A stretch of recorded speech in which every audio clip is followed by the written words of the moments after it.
안녕하세요. 소리의 가치입니다. 구독과 좋아요, 알림 설정 부탁드려요. 오늘의 사연 시작할게요. 35살이고 태어난 지 117일 된 딸이 있는 남자입니다. 아내한테 너무 큰 실수를 했는데 어떻게 해야 될지 감이 잡히지 않아서 도무지 모르겠습니다. 막막합니다. 제가 욕먹을 걸 알고 큰 실수를 한 것을 아니까 현실적인 조언 부탁드립니다. 아내는 운동 좋아하는 사람입니다. 수영, 달리기부터 체조, 등산, 하다못해 사교 같은 것도 잘하는 여자였어요. 활동적이면서 요리도 잘하고 가사도 잘하고 그런 여자였습니다. 친구들과 사이도 다 좋고 항상 친구들에게서 연락이 오고 얼굴도 예쁘고 나이 차이가 9살인지라 더 아내가 예뻐 보이고 귀했는데 아내가 임신을 하고 나서 너무 기뻤습니다. 더 잘해야지 그런 다짐을 하면서 밥 못 먹고 물 비린내 난다고 물조차 못 마시고 결국 링겔도 맞는 아내가 너무 힘들어하는 게 보였는데 옆에 있는 저도 솔직히 지쳤습니다. 미안하기도 하고 밥도 못 먹고 어지럼증도 심하고 입덧이 나아지는 게 아니라 중반기까지 계속 이어져서 결국 아내 회사도 쉬게 하고 집에서 보냈습니다. 제가 나쁜 거 압니다. 아내는 언제나 예쁘고 생기가 넘쳤는데 힘들어하고 지친 모습만 보니까 저도 모르게 그냥 실증이 났습니다. 그게 외도로 이어졌고 아내가 알게 되었고 큰 충격을 받은 듯 했어요. 그 다음부터는 정말 잘했습니다. 먹고 싶은 거 있으면 바로 사주고 집안일도 제가 하고 회사 끝나면 집에 와서 빨래랑 설거지 다 하고 그랬습니다. 하지만 때때로 멍하게 창밖만 바라보고 입덧도 가시니 잘 먹고 운동도 열심히 하면서도 가끔 멍하게 있고 무표정으로 멍하게 바닥만 보고 솔직히 저 때문인 건 알아도 그럴 때마다 심장이 두근거려도 몸도 좀 무거울 텐데 나쁜 생각하는 거 아닐까 그런 생각 들었습니다. 저 같으면 제 아내가 그랬다는 걸 알면 용서 못할 것 같은데 아내 눈치만 보고 아내한테 더 잘해주면서도 아내가 저 버리지는 않을까 하며 지냈습니다. 그러다가 딸이 태어났는데 진통이 너무 길어져서 불안했지만 내내 울고 아파하고 아무런 소리도 못하고 그러다 소리 지르고 너무 미안했습니다. 더 잘해주지 못해서 미안했는데 딸 아이가 건강하게 태어났지만 아내 상태는 더 악화되었습니다. 아이 낳고 얼마 지나지 않아 갑자기 아내 침대 시트가 피로 젖어들었고 놀라서 저는 뛰어나가 간호사를 불렀고 장모님은 소리 지르셨어요. 아내는 이내 갑작스러운 혼절로 이어졌고 자궁 내부에 출혈이 생겼다 해서 바로 수술실로 옮겨졌습니다. 진통만 이틀 했는데 수술실 들어가는데 너무 미안해져서 무기력하고 고생만 시키고 엉엉 울다가 생각보다 심각했는지 수술 시간은 길어졌고 사람만 달라고 제가 다 잘못했다고 울었습니다. 장모님 장인어른도 우시고 저희 어머니도 우시고 엉엉 울었습니다. 아내를 살리기 위해 자궁을 드러낼 수 있다는 소리를 듣고 아무 말도 못하고 그냥 몸이 떨렸습니다. 지금까지 소리 지르면서 아파한 사람한테 세상이 너무한 것 같았지만 다행히도 악화되지 않고 수술은 정말 다행히도 무사히 끝났습니다. 쇼크 증상이 일어나 심장에도 무리가 갔다고 했습니다. 아내는 한참 있다가 눈을 떴는데 아무런 소리도 못하고 앓더라고요. 출혈이 심해서 수혈도 받고 링겔도 꽂고 아파서 잠도 못 자는데 얼마 지나지 않아 시작한 수유는 해야 되고 너무 아파서 우는데 아무것도 못 해줬습니다. 곁에 있어주는 거 말고 해줄 수 있는 게 없었습니다. 아내 친정에 처형과 장인 장모께서 계셔서 병원에 2주 정도 있다가 퇴원했습니다. 그리고 친정으로 갔고 어머님과 처형이 많이 도움을 주고 밤중 수유하는 것도 저랑 같이 도와주셨고 그러고 3주 정도 있다가 집에 왔습니다. 저희 어머니 아버지도 아내 친정에 종종 찾아와서 선물 같은 거 주고 아기 돌봐주시고 했는데 아직 몸이 많이 아픈가 봅니다. 출산 후유증인지 수술 후유증인지 자궁 출혈의 후유증인지 의사가 100일까지는 무리하지 말라고 말도 했지만 친정 때부터 몸도 춥다 그러고 계속 미열이 있고 병원에 가보니 몸살이라 그러고 머리도 어지러운지 앉아있다가 일어서는데 휘청하다 쓰러진 적도 가끔 있었습니다. 너무 고생만 시키고 있는 것 같습니다. 운동 좋아해서 등산하면서도 뛰어 올라갔던 사람인데 아이 낳고 계속 밥도 못 먹고 있습니다. 그냥 소화를 못 시켜요. 몸은 부었는데 먹지를 않으니 한 달 만에 18kg가 빠졌습니다.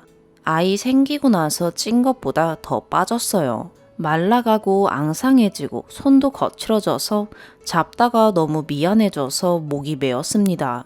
몸살도 너무 심해 더 이상 모유를 물리면 염증이 생길 거다 해서 약도 먹고 그냥 생기가 없어요. 다 저 때문인 것 같습니다. 다른 건 몰라도 의지해줬던 사람인데 외도로 믿음이 깨진 건지 아프다는 소리조차 안 하고 혼자 웁니다. 너무 힘들어하는 게 눈에 보이는데 힘들다는 소리조차 안 합니다.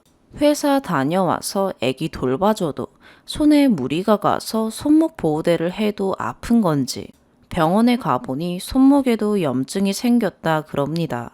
그러면서 의사가 출산과 수술 후 몸이 제대로 쉬질 못해 그런 거라고 일반 남성도 골병 들을 거라고 했습니다. 심장에 무리가 간 것도 회복을 해야 하는데 검진을 받아본 결과 수술 직후의 몸 상태랑 많이 다를 게 없단 것 역시 검사 결과에 미안함에 낙담했습니다.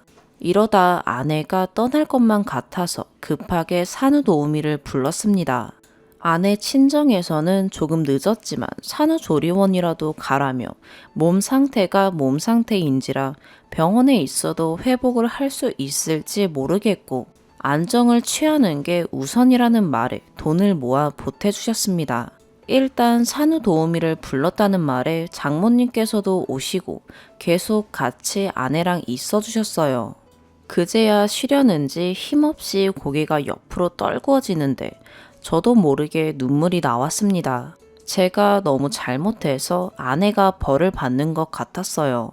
상처만 주고 몸 아프게만 하고 아내가 좋아하는 음식이라도 차려서 장모님이 주시지만 얼마 먹지도 못했습니다. 의사한테 직접 물어 마사지를 어디 해주면 좋다는 걸 배워서 아내한테 매일 해주고 열심히 합니다. 전 우리 딸이 귀엽고 웃을 때면 같이 웃는데 아내는 몸이 힘들어서 웃지도 못합니다. 밤에는 최소한 자야 된다는 소리에 딸아이는 밤에 저와 장모님께서 같이 봐주십니다. 장모님한테도 죄송스러워서 주무시라고 하시지만 장모님은 또 앓는 소리 내며 자는 딸이 안쓰러워서 같이 봐주십니다. 어떻게 해야 아내 몸 상태가 다시 나아질지 모르겠습니다. 전 남자라 출산이 얼마나 힘든 건지 모릅니다. 옆에서 봤기에 간접적으로만 알 뿐 겪지 못합니다. 아이도 낳고 자궁을 뗄 뻔한 것도 여자로서 충격이었을 거라 말합니다. 아이 낳은 이후 아내가 웃는 걸 본 적이 없습니다. 장모님과 아이에게는 그래도 겨우 대답을 해주며 말을 해줍니다. 솔직히 말하면 제가 외도하고 난 이후부터 잘 본 적이 없습니다. 전 건강만 했으면 좋겠습니다. 여름만 되면 자주 가는 수영장에 가서 수영하고 잠수하고 수영 강사랑 내기를 하며 수영하고 웃었던 그런 아내인데 몸도 마음도 다 저 때문에 아픕니다. 한평생 잘해주겠다 약속하며 결혼했는데 그마저도 못 지켰습니다. 제가 어떻게 해야 될지 모르겠습니다. 조언 부탁드립니다. 추가, 욕먹을 거 알고 있었습니다. 일단 아내가 연애 때부터 자주 판을 구경하고 웃기는 재밌는 사진 같은 것도 올리고 그랬던 터라 쓰는 방법을 알기에 아내 계정으로 올린 것일 뿐 다른 뜻은 없었습니다. 이 글들 봐줘서 아내가 용서해줬으면 좋겠다 그런 뜻 아닙니다. 아내 입덧으로 힘들어하고 지치는 걸 알지만 하루도 빠짐없이 밥 먹을 때 방에 있어도 냄새가 나는지 화장실로 달려가고 토하고 그런 모습 보고 많이 지쳤습니다. 저 역시 집에서 밥을 못 먹겠어서 짜증도 나고 이유 같지도 않지만 저도 힘이 드니 눈을 다른 곳으로 돌린 것 같습니다. 이유 같지도 않고 아내 핑계도 아닙니다. 제가 책임감이 없다는 생각이 듭니다. 그리고 돈 적게 벌지도 않습니다. 한 달에 540 정도 법니다. 나이가 있기에 꾸준히 돈을 모아두었습니다. 아내와 같이 벌을 때는 많을 때는 900까지 달달이 벌었었는데 아내가 출산 후 조리원에 들어가는 걸 원하지 않았습니다. 마음만은 편해지고 싶다면서 친정으로 간 겁니다. 장모님께서는 조금이라도 가는데 보태라고 돈 주신 겁니다. 저희 부모님은 제가 바람핀 거 알고 계십니다. 오랜 친구와 순간 훅 해서 잠깐 그런 거지만 친구들도 인연 끄는 놈들 많네요. 그만큼 잘못했다는 거죠. 그래서 저희 부모님도 아내한테 될 수 있으면 터치 안 하고 부모님 생일날 전화만 하는 정도입니다. 혹시나 오시게 되면 아내 주라고 아내 옷이나 아이에게 필요한 물건 같은 거와 아내 몸에 좋다는 음식들 많이 가져오십니다. 1시간도 안 돼서 가시고 아내는 몸이 아프니 누워 있고요. 출산할 때 자궁 내 출혈이 몸이 심해서가 아니라 저 때문으로 인한 스트레스 때문일 거라는 거에 멍해졌네요. 아이한테 잘못한 거 알고 아내한테는 더더욱 큰 상처 준 것도 압니다. 같은 공간에 있으면 역겹다거나 손길이 닿는 거에 소름 돋고 더러워할 거라는 댓글들을 본 다음 아내에게 오늘은 손을 내밀다가도 결국 못 내밀었네요. 아내의 몸 상태 때문에도 산후도우미나 전문 쪽 사람을 하나 더 불러야 할지 조리원에 가면 매일 저와 있게 되니 마음 편하지 않을 것 같습니다. 그리고 저 잘못한 만큼 정말 아내에게 더 잘해주고 싶습니다. 정말 여러분 말대로 죽을 고비 넘겨가며 아이를 낳아주었는데 준 건 상처밖에 없어서 더 잘해주고 싶습니다. 제가 멍청한 거겠죠. 하지만 정말로 아내가 이혼하자고 하면 못 받아줄 것 같습니다. 이제 정말 아내 없이는 못 삽니다. 솔직히 아이 욕심은 크게 없습니다. 정말 싫지만 양육권은 아내가 전부 가지고 이혼한다고 했을 때 아내가 다시 기회만 준다면 아이 평생 못 봐도 상관은 없을 것 같습니다. 너무 예쁘고 귀한 제 딸이지만 아픈 아내가 더 우선인 것 같아요. 이제 와서 착한 척 해봤자 소용없다지만 진심입니다. 조금씩이라도 아내에게 잘못을 갚아나가고 싶습니다. 아까 아내가 좋아한 영화를 DVD를 사서 틀어주었지만 무표정으로 화면을 보는데 입안이 바싹바싹 마르는 게 요즘 죄인처럼 삽니다. 장인 장모께서는 딸이 아픈 것만 해도 수심이 깊으신데 제가 그런 일을 저질렀다고 차마 말씀드리지 못했습니다. 일은 다녀야 하기에 밥을 먹는데 아내는 네 밥 먹는 동안 아파 미치겠다며 밥이 넘어가냐는 댓글에 이제는 밥도 아내와 함께 해야겠네요. 회사 가기 전에 아이 돌보고 산후도우미 오고 장모님께서 계시고 처형은 아직 취업 준비생이어서 지금은 잠시 미루고 처형도 점심 되기 전에 와서 같이 봐주십니다. 물론 아내 때문에 고생하시는 장모님에게도 용돈 계속 드리고 있어요. 그리고 일 끝나고 오면 밥 먹고 설거지하고 도우미께서 일을 다 해주시기에 제가 할 일은 이제 아이를 돌보는 거죠. 요즘 들어 밤만 되면 깨지 않고 푹 자기 시작해. 저도 마음 편히 자고 싶지만 아내는 몸이 아파 잠도 못 잡니다. 이럴 때 제가 뭘 해야 할지 모르겠습니다. 제 잘못 때문에 아내가 아프니 같이 잠을 설칩니다. 같이 자기도 미안해서 장모님과 아내는 안방에, 저는 거실에서 잡니다. 방에서 끙끙 앓는 소리가 들리고 장모님이 우시면서 잠도 못 자서 어떡하냐는 소리에 저도 눈물이 납니다. 지금 당장 아내가 저렇게 아픈데 산후조리원으로 보내는 것이 나을까요? 말을 하지만 싫다는 기색이 비치니 병원은 요즘 불안한지 더 싫다고 합니다. 아내조차 책임지지 못하고 제가 어떻게 해야 할까요? 화학적 거세라도 받을 수 있다면 받을 생각입니다. 무기력하고 우울한 생각이 들을 때 곁에서 어떻게 해줘야 하는지 혹시 아시는 분 있다면 댓글 부탁드립니다. 장모님과 처형이 잠시 나가셨을 때 창밖 보면서 조용히 우는데 안아주기도 미안했습니다. 미안하다 하기도 죄스러워 옆에서 지켜만 봤습니다. 힘들어서 울 때 제가 곁에서 뭘 해줘야 할까요? 더 이상 제게 말을 걸지 않아도 눈길도 주지 않지만 그래도 아파하는 아내에게 어떻게 해야 할지 아시는 분이 있다면 알려주세요. 두 번째 추가. 일단은 정말 죄송하게 저 그 쓰레기 남편 아닙니다. 감사하다는 말 전하려고요. 언니고 그 인간한테는 처형이요. 동생이 판을 하게 된 계기가 제가 알려줘서인데 제가 판 한다는 생각은 모르고 판에 글을 싸질렀네요. 동생 만나러 엊그제 토요일인 원래 아침에 가야 하는데 갑작스럽게 약속이 잡혀 이것저것 하다가 저녁에 동생네 집 가는데 버스 시간이 아직 안 되어서 판 보고 있었는데 결시친에 댓글 겁나 많아 이건 뭔 글이야 이러고 들어갔더니 제 동생 얘기네요. 버스가 오는 것도 모르고 타지도 못하고 손발이 떨리고 숨 막히고 눈물 나오고 전 왜도 몰랐거든요. 관심이 없던 것도 아닌데 몰랐어요. 동생한테 너무 미안해서 울었어요. 애가 너무 힘들어서 그런 줄 알았지 그것도 모르고 엄마는 너 힘들다고 김서방한테 그러지 말라 하고 얼른 기운 내야지 이러고 조리원 가라고 520만 원 보태주고 며느리 아프다고 이것저것 한 보따리 주고 걱정하시고 사돈댁 분들 너무 좋은 분들인 줄 알았더니 아니었네요. 어쩐지 올 때마다 지 아들한테 너 며느리한테 잘해야 한다. 네 애 낳아주느라 며느리가 저렇게 아픈 거다. 그렇게 착한 척 생색을 내며 말을 하더니 아니까 그런 말 짓거리는 거였어요.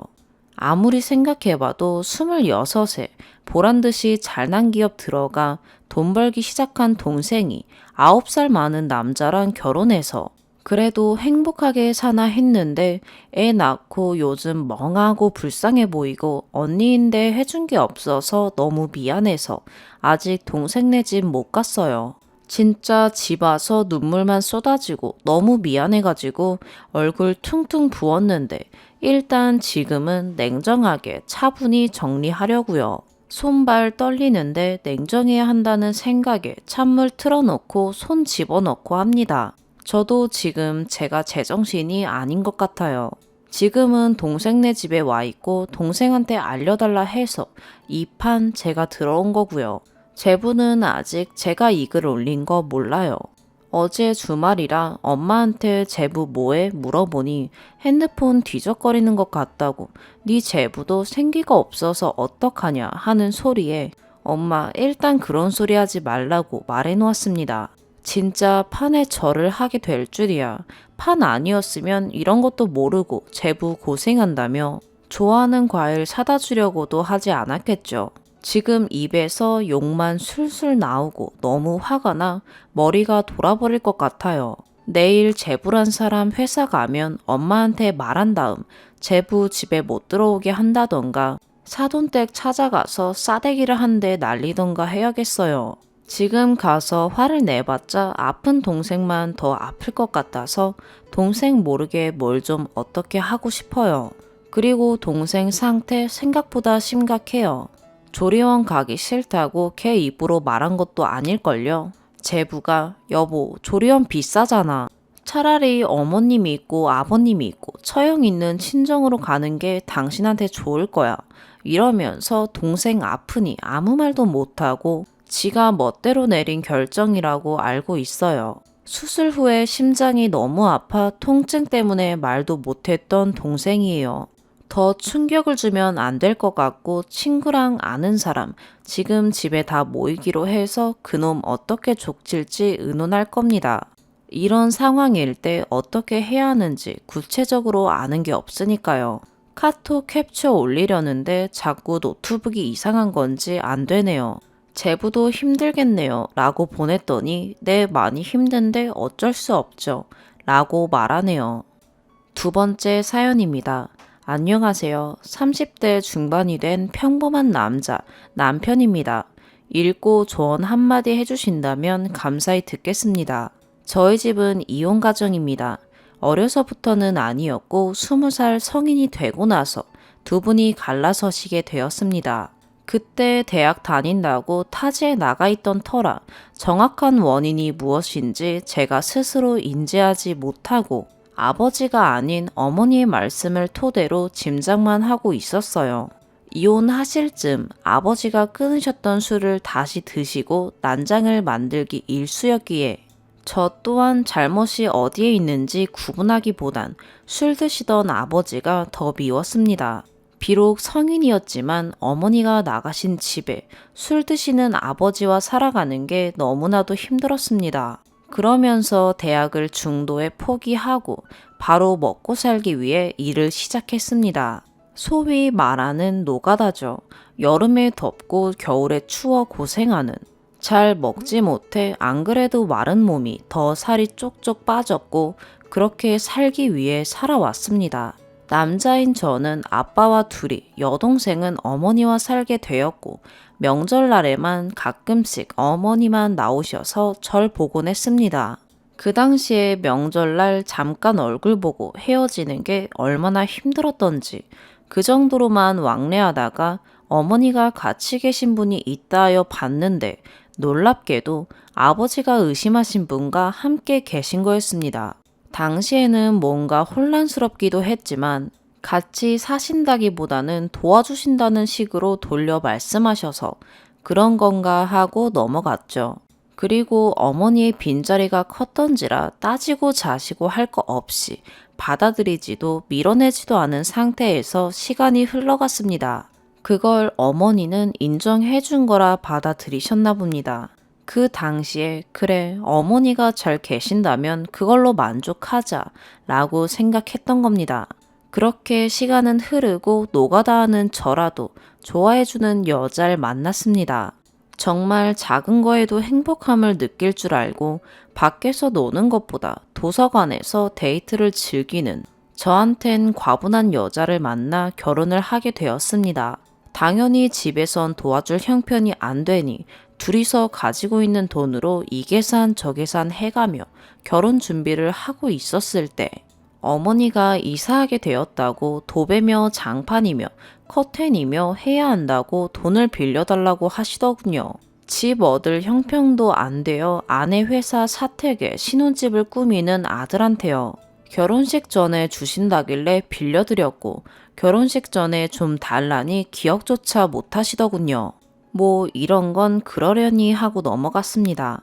아내 얼굴 보기가 미안했지만 아내가 먼저 넘어가자 얘기를 해줘서 갚으며 살겠다 하고 넘어갔는데 문제가 터진 건 결혼하고 두 번째 맞는 추석 명절이었습니다. 결혼 전에 제가 총각 때는 명절이고 뭐고 없었어요. 제가 장남의 장손인지라 큰 댁에 가야 하지만 두 분 이혼하신 이후론 발길도 끊었고 해서 갈 곳도 할 일도 없었기에 명절이 정말 싫었는데 결혼하고 나선 아내와 둘이서 아버지 계신 집에 가서 약간의 음식을 같이 만들어 명절 분위기만 내자 했습니다. 첫 명절이 설이었는데 첫날 아버지한테 들러 음식 만들고 다음날 점심 먹고 처가에 가서 하룻밤 자고 마지막 날 어머니한테 인사만 하러 들렀거든요. 간단히 밥만 한 그릇 먹고 집에 와서 쉬었고 그렇게 설이 지나갔습니다. 추석 때도 당연히 위와 같이 움직였죠. 전날 아버지께 갔다 처가 들러 하룻밤 자고 마지막 날 어머니께 가려고 전화를 걸었더니 목소리가 이상한 겁니다. 뭔가 굉장히 기분 나쁘신 듯한 목소리 톤과 말투였습니다. 그래서 말씀해달라고 그랬더니 오지 말아라. 올 필요 없다. 그러고 끊으십니다. 다시 전화드려 영문이라도 알려달랬더니 무조건 됐다시길래 화가 난 저도 알겠다 그러고 끊었습니다. 그러고 진짜 안 갔어요. 총 5일 연휴였는데 집으로 바로 가서 이틀을 푹 쉬었습니다. 그래도 아내가 가보자 가보자 말을 해서 마지막 날에 가기 싫은 마음을 억지로 이끌고 저녁에 인사드리러 갔습니다. 이유가 뭐냐 그랬더니 여기도 시댁이다. 왜 인사를 마지막 날 하러 오는 거냐. 첫 명절은 몰라서 그랬다 치지만 이번 명절부터는 첫날 아버지께 들렀다가 여기 와서 인사를 하고 처가로 가야 하는 것이 아니냐. 그리고 말이 나왔으니 말인데 나는 며느리가 한 밥 한 그릇도 먹어보질 못했다. 잘 모르면 배워라 하시길래 제가 어째서 여기가 시댁입니까? 시댁은 아버지가 계신 곳이 시댁이지요. 그리고 저야 그렇다 치지만 여기 있는 아내는 무슨 죄로 시댁을 두 군데나 챙겨야 합니까? 첫날 아버지한테 올라가서 둘이서 하루 종일 명절 음식 만들고 처가댁들러 이런저런 소일거리로 제대로 쉬지도 못하고 여기로 달려오려 했는데 늦게 왔다고 뭐라 하시는 겁니까? 두 분이서 이혼하셨고 서로 당신들의 뜻대로 살아가시면서 자식들에게는 두 군데다 도리를 갖춰 대하라는 것도 말이 안 됩니다. 사정이 틀린 건 우리 집이지 처가가 아닌데 왜 처가에 가는 시간을 바뀌어야 하는지 모르겠습니다. 우리 집의 사정이 그러하면 당연히 손해도 우리 집이나 내가 봐야 하는 건데 왜 와이프에게 강요하십니까? 그래서 저도 장인 장모님 생신상 안 차려드렸습니다. 요즘 세상이 어떤 세상인데 며느리만 시부모 밥상 차려주고 합니까? 여기까지 얘기하고 난리가 났습니다. 네가 그렇게 생각할 줄 몰랐다는 등, 꼴배기 싫다는 등, 자식 헛 키웠다는 등 같이 계신 분도 저에게 덩달아 소리 지르고 저도 지기 싫어 당신이 뭔데 나한테 소리 지르냐고 같이 소리 지르고 애꿎은 아내만 놀라서 말리느라 정신이 없었습니다. 그런 아내 보기가 민망하고 미안스러워 그렇게 싸우다 아내 팔 붙잡고 내려와 바로 집으로 향했습니다. 그날 저녁 문자로 그동안 내 아들로 있어줘서 고마웠다. 잘 살아라. 이렇게 보내셨더군요.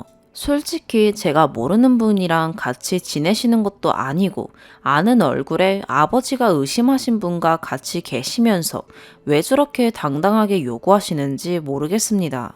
처가댁에도 어머니 혼자 계신 걸로만 알고 있지 누군가와 함께 계신다는 건 모릅니다. 당신 스스로도 숨기시려고 하고요. 우리 집이 재력이 뛰어난 것도 아니고 가문이 좋은 것도 아니고 화목한 것도 아닙니다. 저 정말 장가나 갈 수 있을까 했는데 사람 욕심은 끝이 없나 봅니다. 처음에는 아들이 연애만 해도 좋다. 네가 데리고 오는 여자는 다 마음에 든다시더니 우리 집이 어떻든 저떻든 도리를 다 해라 하십니다. 장인 장모님이 정말 이뻐해 주셔서 마냥 감사하기만 한데 그냥 욕심 좀 안 부리시면 안 되는 걸까요? 없이 시작해서 이제 겨우 아파트에 대출 껴서 이사 가려는데 결혼하면 그런 사정이야 어떻든 간에 시부모님에 대한 도리를 다 해야 하는 게 맞는 겁니까? 어머니 아버지 생신 때 며느리가 직접 밥 챙겨줘야 하고요. 제 동생도 그런 생각을 비치길래 내가 일이 바빠 생신상 못 차린다고 밖에서 밥 먹자 하고 끊어냈습니다. 그게 못내 서운하셨는지 소리치실 때 그렇게 소리치더군요. 며느리 밥도 못 얻어 먹어봤다고. 그런 저도 장인 장모님 생신 밥상 안 챙겨드렸는데 왜 받으려고만 하는 걸까요? 솔직하게 저는 저희 집이 정말 정이 안 갑니다. 생각하면 골치만 아프고요. 늘 문제만 있으니까요. 반면에 처가댁은 참 사람 사는 재미가 있는 가정입니다. 애들이 많아 시끌벅적하긴 해도 늘 재미가 있어요. 저렇게 싸우고 영 끊은 지도 1년하고도 반년이 다 되어가네요. 중간중간에 와이프가 전화도 문자도 해봤지만 다 안 받는다 그러고요. 저도 이제 그만해라 그랬어요. 어차피 다시 받아주신데도 힘들어지는 건 내가 아니라 아내인 당신이 될 수도 있다고요. 나 낳아주고 키워주신 부모님이 소중하지만 나에겐 지금 나의 가정이 그리고 당신이 제일 소중하며 끝까지 지킬 거라고요. 그 어떤 무엇이든 우리 가정에 위협이 된다면 무엇이든 할 거라고. 그러니 그냥 내 옆에만 있어달라 말했네요. 글이 많이 길어졌네요. 제가 했던 행동이나 생각들이 답은 아니겠지만 틀렸다고는 생각지 않습니다. 다만 겁이 나기는 합니다. 이게 맞는 건가? 아니라면 나는 얼마만큼 후회를 할까? 어머니와의 마지막은 안 좋았지만 그래도 낳아주고 키워주시고 20살 될 때까지 부족함 없이 돌봐주셨으며 많은 사랑도 주셨기에 제가 맞다고 생각하는 한편에 불편함이 있습니다. 중간 타협점이 없으니 제가 숙이고 들어가면 아내는 시댁이 두 군데가 되는 것이고 아니라면 지금처럼 등 돌리고 살아가야 하는 거죠. 같이 사시는 분 빼고 밖에서든 다른 장소에서든 어머니만 뵐 수 있다면 인사드리고 명절 당일날에 찾아뵙겠다고 문자로 말씀드렸더니 아들 없는 셈 치고 살겠다고 하시네요. 혹시 비슷한 경험 계신 분 계시면 꼭 조언 좀 부탁드리겠습니다. 오늘의 사연 여기까지입니다. 구독과 좋아요, 알림 설정 부탁드려요. 시청해주셔서 감사합니다.